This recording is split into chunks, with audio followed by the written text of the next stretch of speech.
Kita sekarang meneruskan berbicara mengenai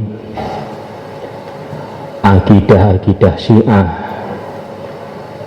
yang menyebabkan mereka diputuskan oleh para ulama yang memahami hakikatnya Syiah.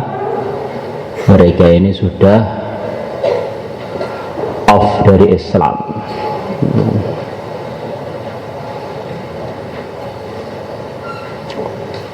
La ilaha illallah. Sebetulnya yang 7 kemarin sudah cukup.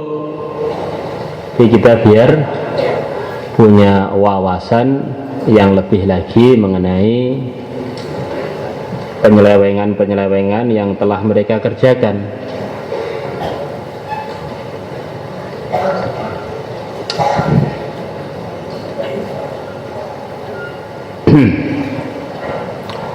Yang ke-8,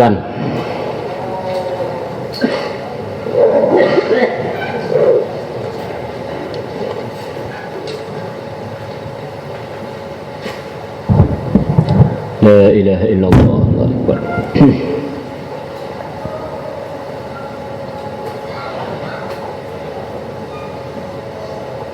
Sekarang Syiah itu sudah mulai menyebar di Indonesia dengan setengah terang-terangan dan banyak didukung juga oleh tokoh masyarakat, didukung juga oleh sebagian pejabat, didukung juga langsung oleh pemerintah mereka, pemerintahan Iran, didukung secara dana, secara program. Maka sebagai seorang ilmuwan dan dai yang bergerak kepada masyarakat harus memahami bahwa mereka ini juga bergerak sebagaimana kita bergerak. Kemarin ada yang tanya, bagaimana sih Pak caranya mengetahui sepintas orang ini Syiah atau bukan?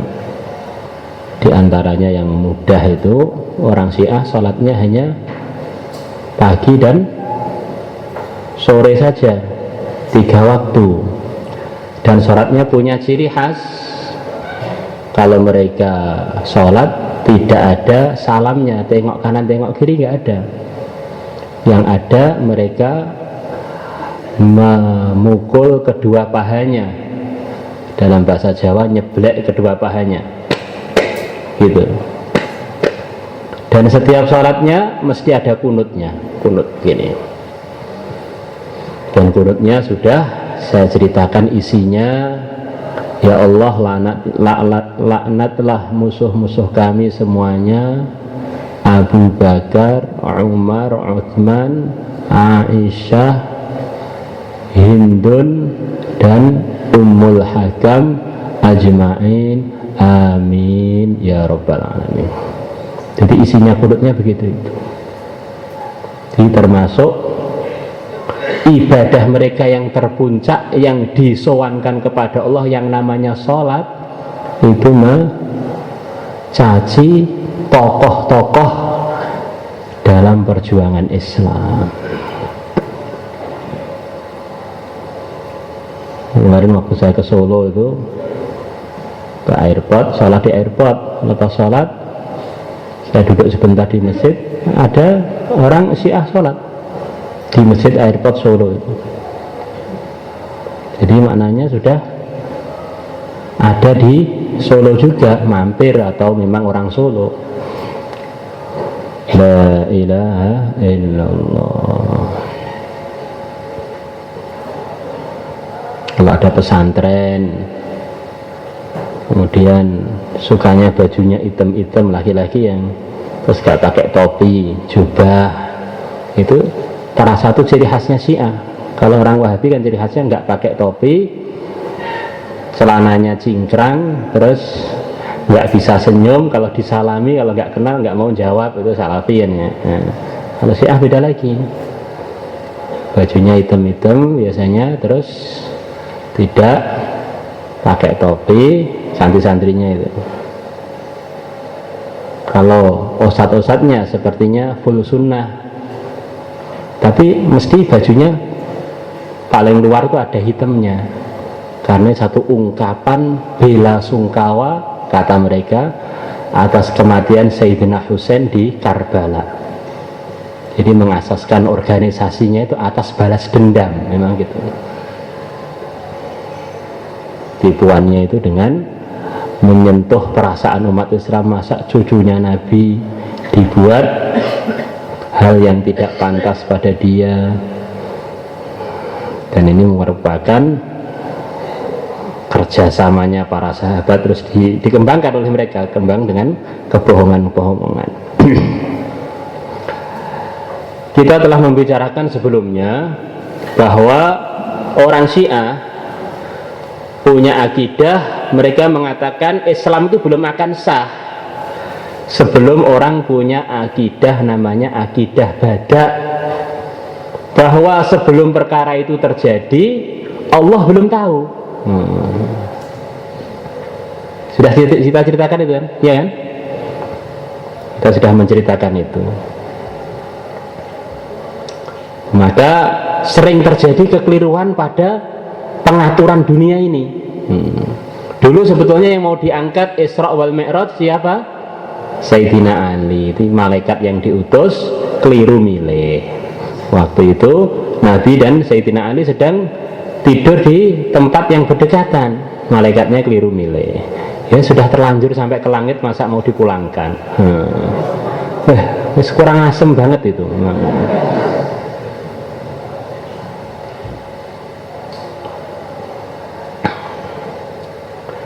Sebetulnya Allah tidak ingin Sayyidina Husain terbunuh di Karbala, itu nggak ingin.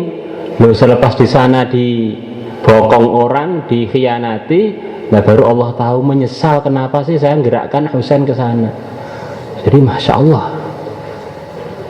Jadi maka kalau kamu paham Syiah itu sebetulnya itu memang bukan agama, ingin orang yang ikut tuh masuk neraka gitu aja. Nah, ringkasnya begitu.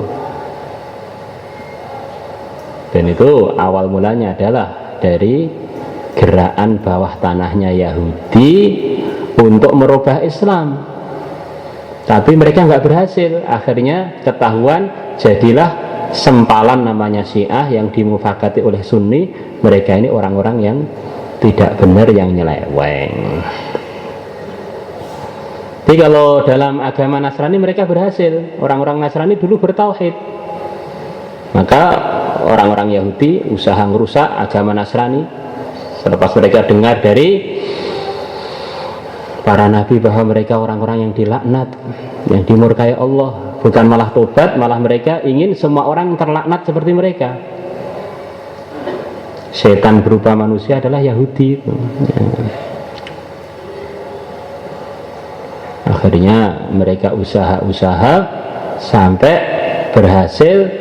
Salah satu dari orang Yahudi jadi pimpinannya orang Nasrani. Akhirnya memutuskan dalam musyawarahnya, yaitu Paus, bahwa Tuhan itu 3. Nah, ini keputusannya pimpinan Yahudi yang telah menyusup di Nasrani. Akhirnya dari situlah muncul Trinitas. Ini Trinitas itu baru. Dulu bertauhid semua orang-orang Nasrani itu. Begitu juga mereka mau memasukkan kerusakan dari Islam, tapi ketahuan jadilah Syiah. Maka Syiah dengan Yahudi itu seumpama bertengkar, ya bertengkar di atas kertas, bertengkar di atas panggung. Tapi kalau dalam kenyataan tidak akan mungkin. Ini saudara kandung atau sepupu yang sama-sama punya tujuan yang sama, walaupun mereka ada atraksi-atraksi berkelahi. Sekedar atraksi, bukan sungguhan. Seperti santri Terangkil setiap malam Rabu ada acara atraksi, bukan kelahi beneran. Bahkan kalau sekarang perkembangan lain lagi, resmi pemerintah Iran menjalin hubungan langsung dengan pemerintah Amerika, resmi, sudah bukan musuh lagi dalam terutama tahun 2013-2014 ini sudah nggak bermusuhan lagi, dan langsung menjalin hubungan dengan Iran terang-terangan, dengan Israel terang-terangan, sudah bukan musuh lagi. Jadi mereka merasa sudah punya kekuatan untuk mengdohirkan memang kita ini satu tim, kami Israel wal Amerika jama'atus syayatin.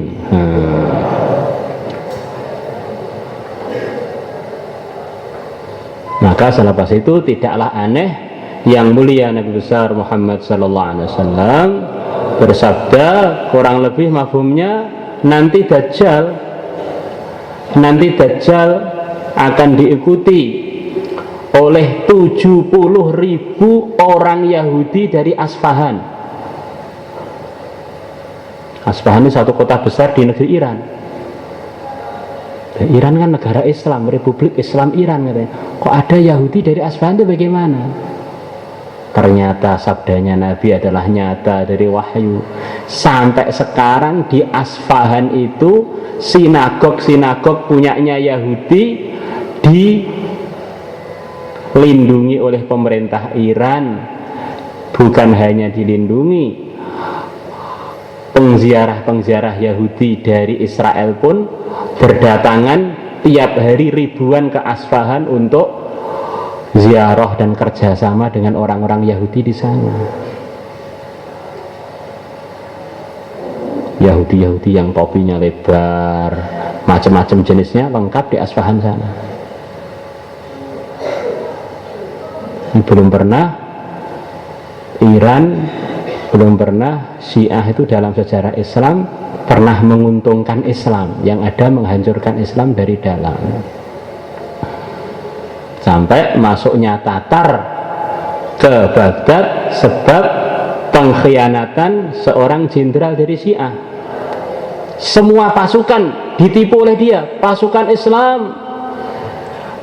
Sekarang hari libur sekian hari, dia sudah sepakat dengan Tatar, nanti tak liburkan Baghdad dan sekitarnya, kalian masuk serbu, dalam keadaan umat Islam sama sekali tidak siap.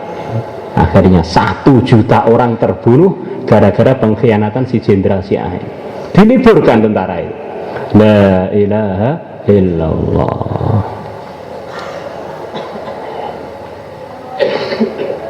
Ya, akidah yang ke-8.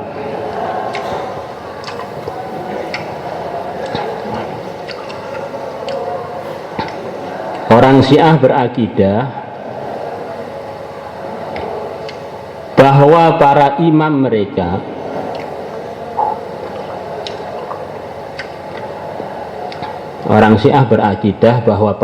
mereka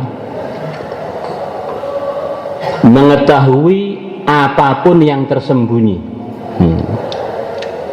Jadi posisinya imam ini melebihi Allah gitu. Apapun yang tersembunyi,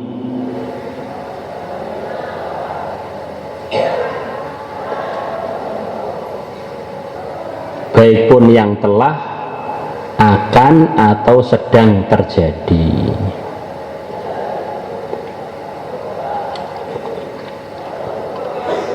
Untuk Allah kalau belum terjadi belum tahu, tapi untuk mereka begitu. Saya ulangi lagi, orang-orang Syiah punya akidah bahwa imam mereka mengetahui segalanya, semua yang tersembunyi, yang terzahir, yang telah lalu, yang sedang, yang akan datang, semuanya mereka ketahui dengan sempurna. Maka kalau imam mereka ditanya mengenai hal yang gaib, menjawab tidak ada kelirunya, wong mereka mengetahui.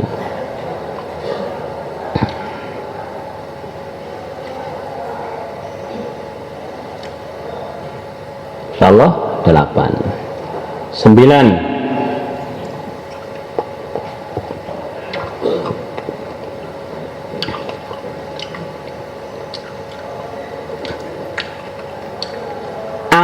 saja yang diinginkan oleh Imam Syiah,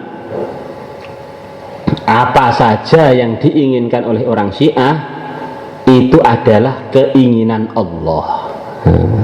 Enak jadi Imam Syiah. Apa saja yang diinginkan oleh Imam Syiah adalah diinginkan juga oleh Allah. Ingin mut'ah juga keinginan Allah. Ingin homo juga keinginan Allah.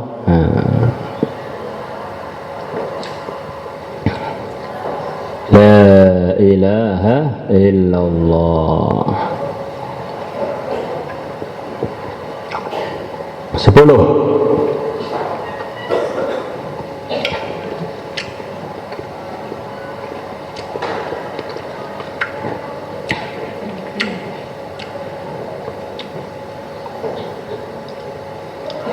Orang Syiah mengatakan bahwa Allah telah menyatu dengan Ali.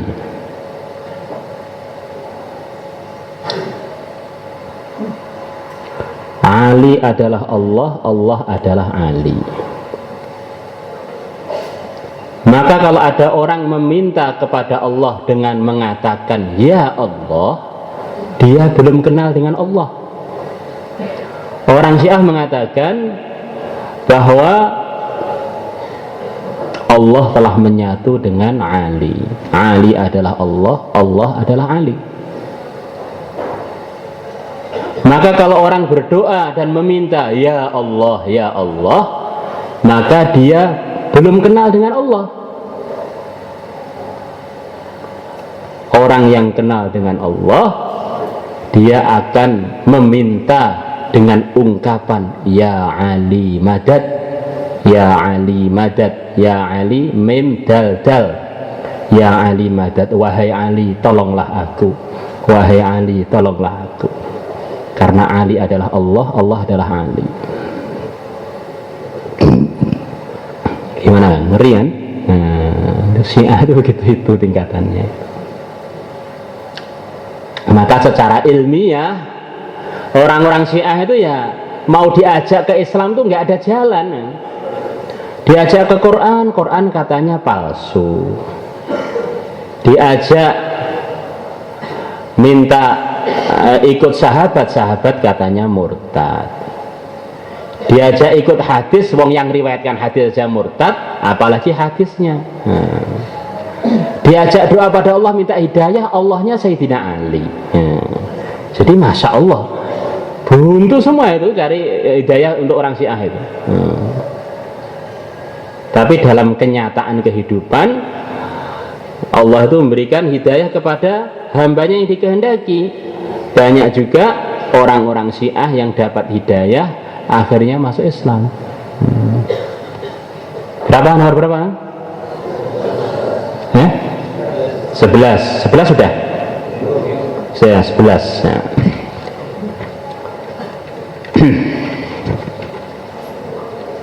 Orang Syiah punya akidah bahwa nikah mut'ah halal. Bukan hanya halal, mereka mengatakan termasuk bagian pokok dari Islam adalah mut'ah. Mut'ah adalah agamaku. Barang siapa tidak menerima mut'ah berarti belum masuk ke agamaku. Orang Syiah punya akidah bahwa nikah mut'ah itu adalah halal. Bahkan mereka mengatakan termasuk pokok dalam agama Islam adalah mut'ah. Agama mereka adalah mut'ah. Barang siapa yang tidak menerima mut'ah, mut'ah adalah agamaku. Barang siapa yang tidak menerima mut'ah, tidak menghalalkan mut'ah, dia belum masuk dalam agamaku.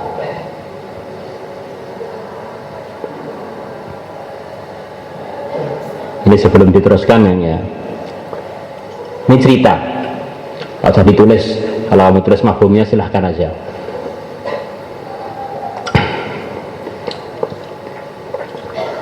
agama Majusi yang penyembah-penyembah api, orang-orang Persia. Ini dua negara besar waktu itu, satunya negara Romawi, satunya Persia. Itu di negara Romawi memang sudah rusak, terjadi kebejatan-kebejatan, pergaulan bebas. Akhirnya mereka dikalahkan oleh umat Islam, tunduk pada umat Islam. Begitu juga orang Persia. Orang Persia ini lebih maju waktu itu melebihi Romawi, termasuk lebih maju dalam urusan kemaksiatan. Orang-orang Romawi tingkatan amburadulnya jauh kalah dibandingkan orang-orang Majusi. Orang Majusi ini punya kebiasaan, zaman dulu itu punya kebiasaan, raja-raja mereka ada zina massal. Jadi mereka kumpul di satu lapangan yang besar, yang itu sebagian ceritanya, sekelumit dari ceritanya dicuplek dalam kitab Fadhail Amal.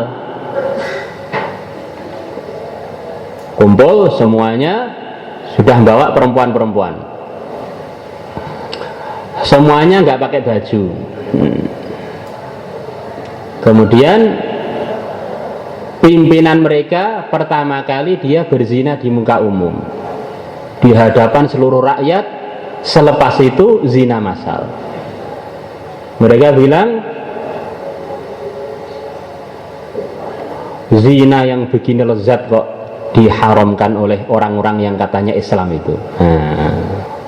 Ini sudah menjelang keruntuhan semua mereka. Masih ada penguasa-penguasa kecil yang belum dihancurkan umat Islam.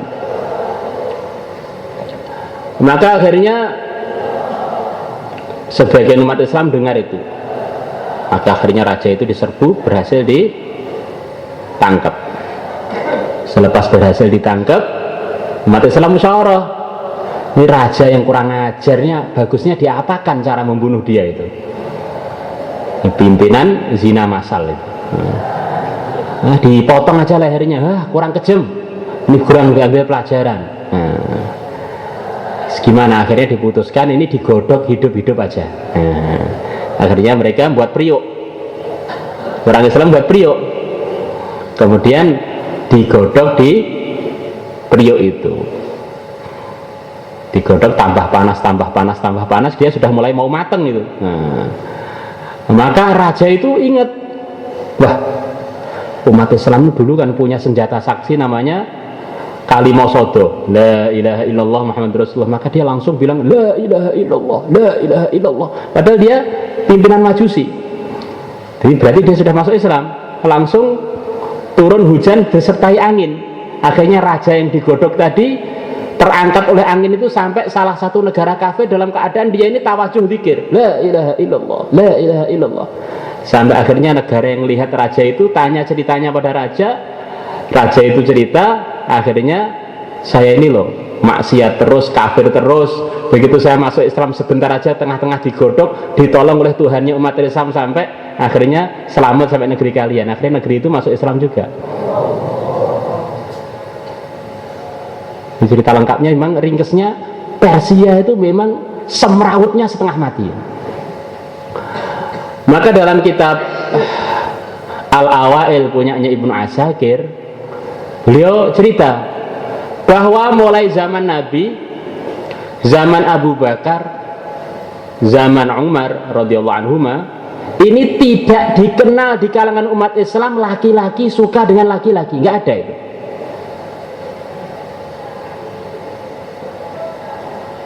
Sampai akhirnya umat Islam menguasai negeri Persia. Ternyata negeri Persia sudah lebih maju. Laki-laki jalan, perempuan jalan. Mereka secara zahir semuanya masuk Islam, tapi masih membawa kebiasaan biadabnya, yaitu suka laki-laki dan suka perempuan. Akhirnya mulai waktu itulah ada cerita di kalangan umat Islam, ada liwat dimulai dari penaklukan negeri Persia di zamannya Sayyidina Umar. Biar kita ini sedikit tahu bagaimana orang Persia itu memang sebetulnya meneruskan kebiadaban mereka, tapi sekarang dibungkus dengan nama Islam, dengan nama Syiah, dengan nama itu. Sudah saya ceritakan bahwa dalam prakteknya mut'ah itu nanti nikah massal seperti begini ini, kumpulkan begini ini, istima.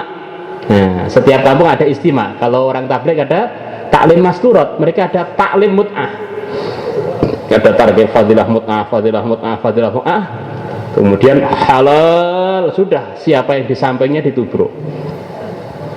Kalau yang dapat laki-laki, laki-laki, dapat perempuan, perempuan, yang dapat ibunya juga digarap, dimatikan lampunya, saudaranya, anaknya nggak peduli. Ini cerita-cerita nyata. Maka negara yang paling banyak aibnya di antara prestasi yang tertinggi adalah negara Iran. Salome satu lubang rame-rame. La ilaha illallah. Nggak karu-karuan. Dan prakteknya mut'ah ini ajib, Bang. Walaupun istrinya orang boleh dipakai. Kalau sudah ada targhib itu, sudah ada istima itu, ada tertib-tertib longgar, istrinya orang itu ya apa dipakai. Dan itulah kebiasaan orang Majusi, biasa menikah dengan saudara kandung, menikah dengan ibu, menikah dengan ayah. Menikah itu bukan menikah maksudnya berzina. Itulah kehidupan Persia yang sekarang dibungkus dengan namanya mut'ah. Jadi praktek mut'ah itu ngeri banget. Kalau orang tahu ini ngeri banget. Nanti orang itu akan hilang nasabnya, akan hilang pertanggungjawaban nafkah pada perempuan, akan hilang mahram-mahram, akan hilang, campur aduk yang enggak karu-karuan.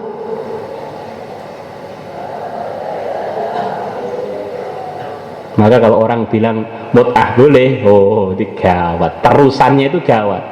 Nanti akhirnya akan zina dengan ibunya, anaknya, mahramnya, nggak ada yang tanggung jawab, yang paling terkorban wanita. Dan itu di Iran tuh biasa kan, diiklankan ada pembukaan kuota, ada pembukaan lowongan kerja mut'ah. Setiap jam akan dapat gaji sekian, setiap hari sekian, 1 bulan kerjanya 25 hari selain hari-hari haid. Yang masih perawan ongkos keperawanannya sekian. Itu resmi ditempel di mana-mana di negeri Iran. Dan hukumnya mut'ah menurut mereka adalah seperti sewa mobil. Begitu selesai sewanya, ya sudah selesai akadnya. Tidak ada nafkah, tidak terjadi nanti anaknya siapa nafkahi, hamil siapa yang tanggung jawab, sama sekali tidak ada di dalam itu. Seperti sewa mobil. Maka kalau sewa mobil sekaligus nyewa 1000 boleh. Begitu juga kalau mut'ah sekaligus nyewa 1 juta perempuan juga boleh. Jadi tidak ada wanita di seluruh dunia yang paling hina melebihi wanita Iran. Kasihan banget itu. Dikencing orang nggak jelas dan nggak dapat tanggung jawab. La ilaha illallah. Ya, kita meneruskan tadi bicara orang Syiah mengatakan barang siapa telah menikah mut'ah 4 kali, barang siapa telah menikah mut'ah 4 kali,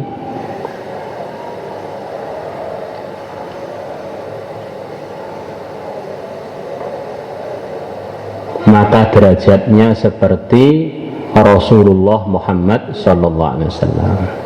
Jadi enak zina tapi ada fadilahnya. Zina ini meningkatkan derajat.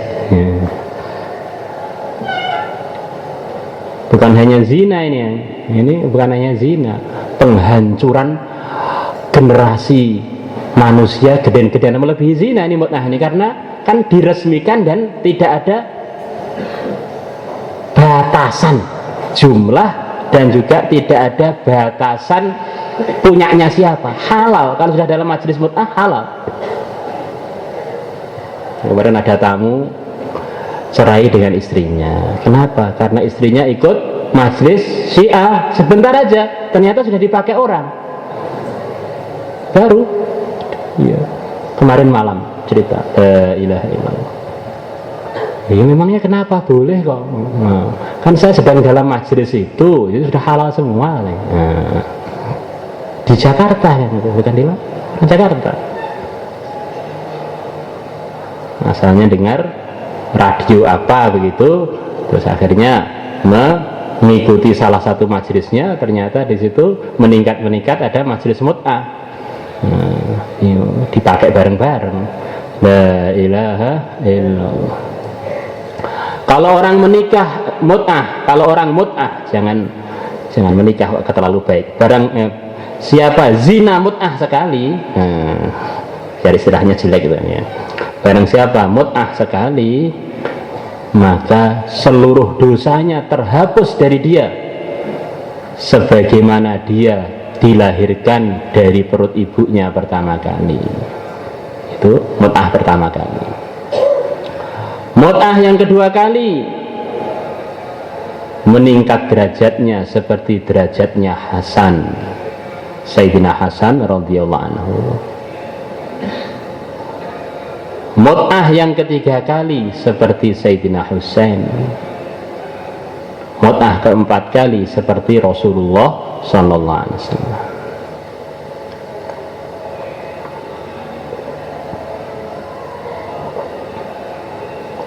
Nomor berapa? 13 12.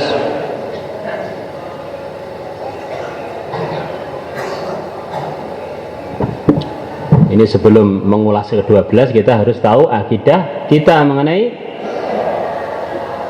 ini.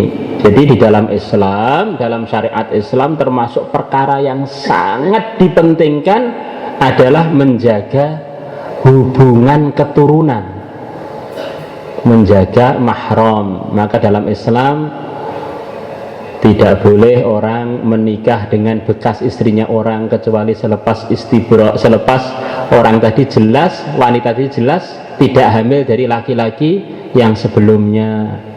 Kalau budak ada istibra, kalau orang itu selepas dia melalui masa persucian sampai 3 kali persucian dan sebagainya, ada masa iddah, masa benar-benar diketahui memang ini nggak ada benihnya orang lain pada dia. Biar nanti kalau jadi anak jelas siapa ayahnya, siapa yang tanggung jawab, siapa yang akan menikahkan dia, siapa yang akan dapat warisan dari dia dapat warisan dari siapa. Maka dalam Islam itu wanita begitu mulia, ada aturannya, ini mahramnya dengan siapa, boleh nikah dengan siapa, sepupu pertama kali yang boleh dinikahi, sepupu 2, sepupu 3, dan seterusnya dan seterusnya. Maka termasuk tidak boleh kalau istri dipakai oleh lebih dari 2 laki-laki. Termasuk tidak boleh budak dipakai oleh 2 pejantan. Budak perempuan, apa kan? Ini sudah aturan yang kita tahu. Begitu kan? Nah, sekarang kita bicara mengenai akidahnya Syiah yang nomor 12.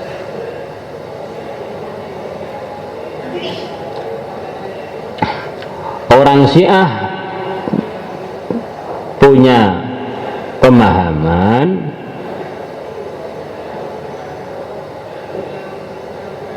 bahwa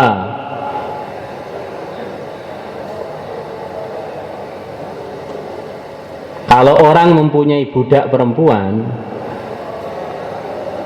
kalau seseorang mempunyai budak perempuan,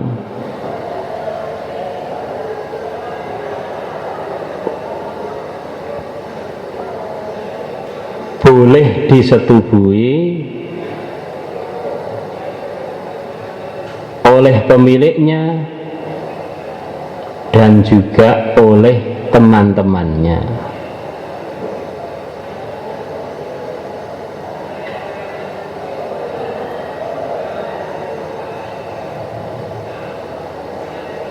Di waktu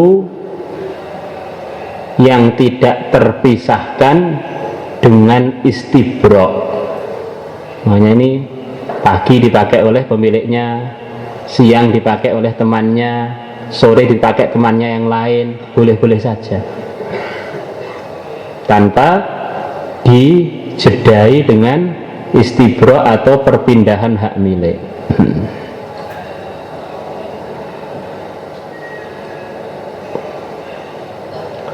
Akidah nomor 13.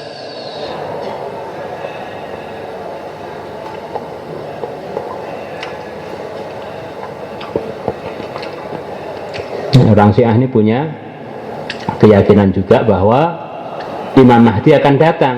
Kita juga punya keyakinan begitu itu, karena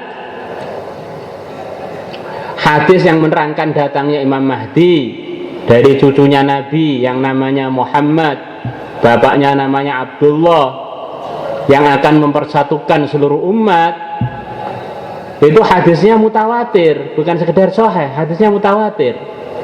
Sebagaimana yang diulas oleh para muhaddisin, termasuk diantaranya Al-Imam Asyuti rahimahullah. Ini hadis mengenai Al-Mahdi itu hadis bukan sahih, sahih yang tertinggi namanya mutawatir. Tapi Imam Mahdi versi Syiah itu beda. Imam Mahdi versi Syiah itu sudah lahir dan sudah bersembunyi di gua yang di negeri Iran sana, namanya gua Sarondib. Orang Syiah bergiliran nunggu di depan pintu gua itu dan menugaskan petugas-petugas untuk menyiapkan kuda untuk si Mahdi Al-Muntadhar, dan menyiapkan petugas untuk setiap hari manggil Imam Mahdi. Hai Imam Mahdi, ini kapan antum keluar? Sudah kami tunggu-tunggu loh, ndang cepat metu. Kurang lebih bahasanya begitu. Tiap hari itu neriai di gua Sarondib itu. Jadi Imam Mahdi mereka itu punya versi lain, tapi punya akidah mirip. Imam Mahdi akan datang dan akan memimpin seluruh umat, terutama maksud mereka adalah memimpin Syiah. Mereka punya akidah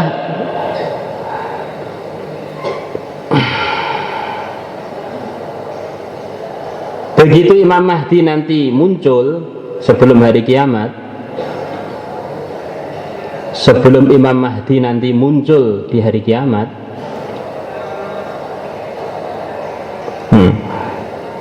selepas Imam Mahdi muncul sebelum hari kiamat, maka Imam Mahdi akan membangkitkan. Jadi akidahnya memang semrawut yang luar biasa. Membangkitkan Nabi. Nabi itu dibangkitkan oleh Imam Mahdi, Nabi kita ya. Dan para sahabat.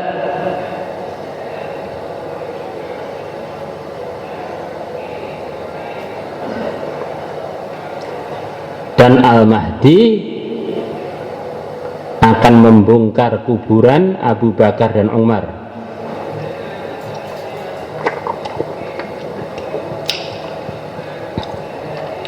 Kemudian mereka berdua akan dihidupkan oleh si Mahdi.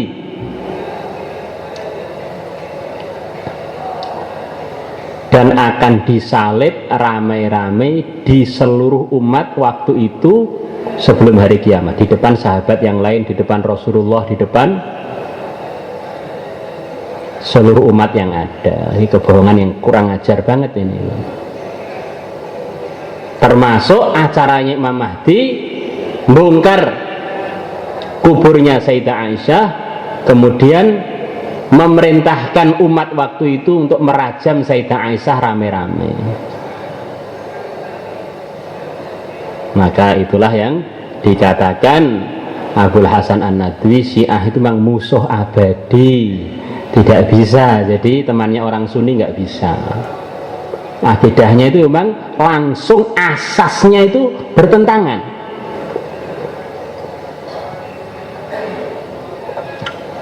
Mahfum? Ini akidah yang paling jelek, saya sebutkan paling akhir itu. Insyaallah cukup jadi masukan bagi kita. Ini bagaimana bobroknya, sesatnya dan kebohongannya orang-orang Syiah. Berapa Kang akhirnya tadi? 13. Masih ada lagi akidah-akidah baru dari imam-imam baru mereka yang tidak boleh ditulis dalam teks buku-buku mereka karena ini sangat merugikan mereka, yaitu termasuk jaminan surga kalau orang Syiah berhasil membunuh orang Sunni dengan cara yang paling sadis.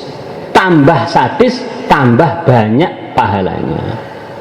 Maka di seluruh dunia ini dengan umat Islam tidak ada pembunuhan yang lebih sadis, lebih kejam melebihi pembunuhannya orang Syiah pada Sunni.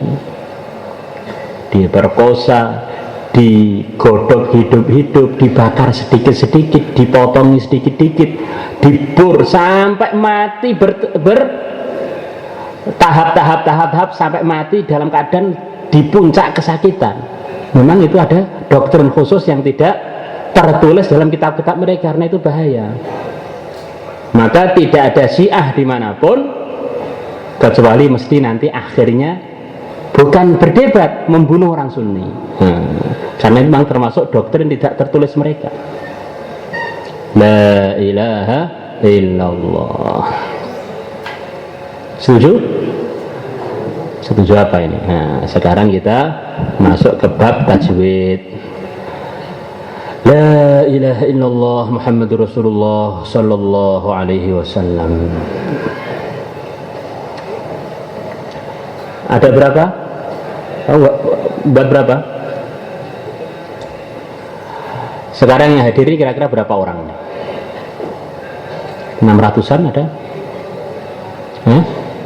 Mungkin ada ini. Sekarang setiap 10 orang bawa satu ini. Sekarang kumpul 10-10 orang dulu. Sebelum kita bicara, kumpul 10-10 orang dulu.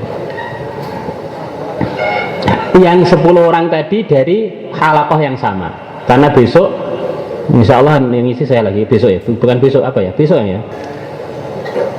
Ini biar kalian musyawarahkan sendiri aja. Jadi ringkasnya huruf hijaiyah yang